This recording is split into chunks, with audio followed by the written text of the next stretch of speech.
I'm Troy. And I'm Jeff. We've been doing this experiment in gratitude. And what we found is that there are some things in our lives that, although we may want to express gratitude for, we can't really muster a genuine gratitude for these things. We find that we have a lot of stuff around us and that we spend a lot of time thinking about other stuff that we'd like to get, whether it's replacing something we already have or is just a new shiny object. We spend a lot of time thinking about new stuff. So, as part of our attempt to be more intentional in our lives, we've kind of split our lives into these separate areas. And one of the areas that it hits for us most profoundly is spiritual or mental or emotional well-being.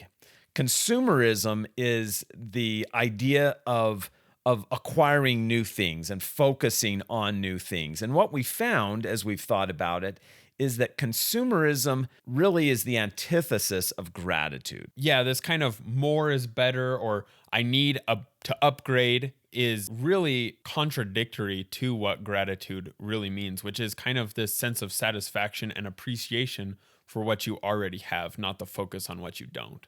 And where we found this as being dangerous is because of what gratitude does for us. What we found is that gratitude really insulates us from a lot of the negative feelings that we have, whether it's frustration or even depression or anger. When we're feeling grateful, we don't have the capacity. We found we just don't have the capacity to feel those negative emotions. So we found that gratitude is a really powerful way to protect ourselves against some things that we don't want to feel. Yeah, gratitude's a great shield, and the way to break down that shield is to focus on what you don't have, which is the core tenet of consumerism. Right. So here you have this great way of protecting yourself against these bad feelings, but consumerism, or this focus on more stuff, breaks down that shield so you don't have the protection that gratitude offers. And honestly, a lot of times the things that we are getting in that kind of consumeristic mindset are things that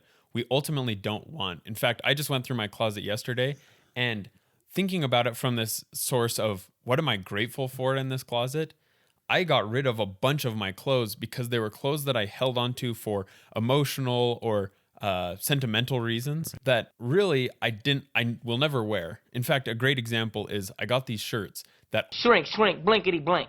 They were the shirts that I really wanted, but after they'd shrunk, they were no use to me, but I still continued to keep them in my closet. Well, and I think we have a tendency to believe that the stuff is where we find satisfaction or where we find fulfillment.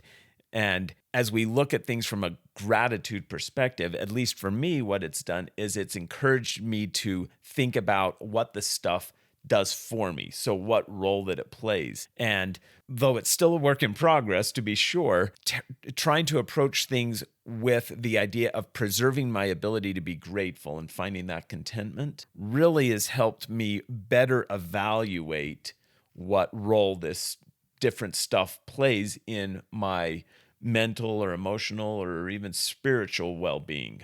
Certainly. And taking those shirts as an example, the only role that those were playing in my life was the role of reminding me of a purchase I'm not happy I made. Well, and so that certainly isn't something that is going to bring mental or emotional Absolutely. happiness.